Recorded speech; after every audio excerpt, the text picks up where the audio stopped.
একটা সত্য ঘটনা বলছি।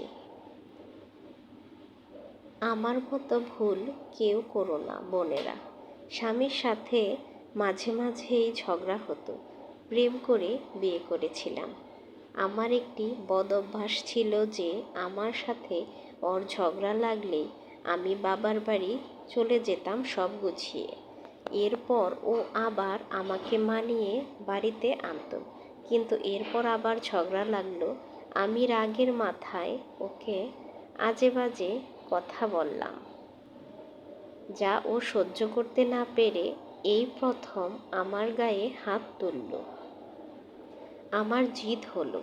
আমি আবার সব গুছিয়ে বাবার বাড়ি চলে গেলাম। মা বাবা ও বোনদের সব বললাম। বাবার মাথায় আগুন। এরপর স্বামীকে কল দিয়ে বাবা যা ইচ্ছে বলে অপমান করে বলে, তোকে ছাড়িয়ে নেব। এই জালিমটার সংসার তোর করতে হবে না।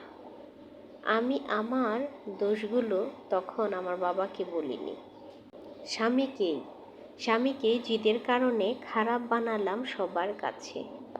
এর মাঝে তালাকের কাগজ ঠিক হলো এবং এটা শুনে খবর আসলো স্বামী অসুস্থ এবং আমাকে দেখতে চায়।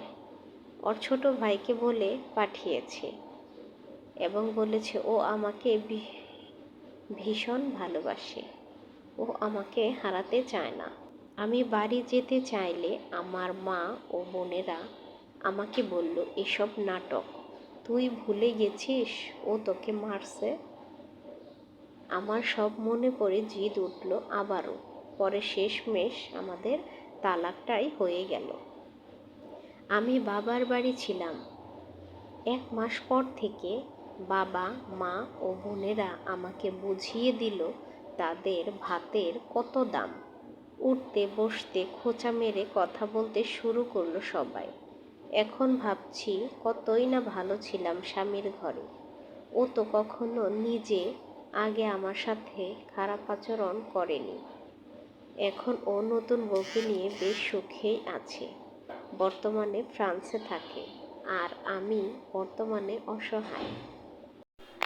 এখন আমার মনে হয় সেদিন যদি একটু ধৈর্য ধরতাম তাহলে আজকে আমার এই সংসারটা ভেঙে যেত না, আর আমি সুখে শান্তিতে আমার স্বামীর সাথে সংসার করতাম।